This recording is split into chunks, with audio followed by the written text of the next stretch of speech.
కడగండ్లలో కడలేని కడలిలో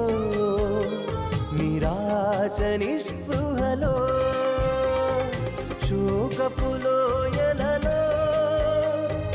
కష్టాల కడగండ్లలో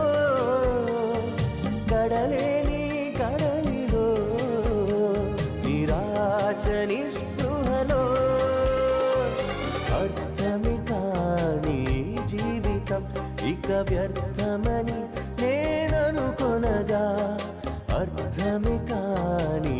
జీవితం ఇక వ్యర్థమని నేననుకొనగా కృపా కనికరముగా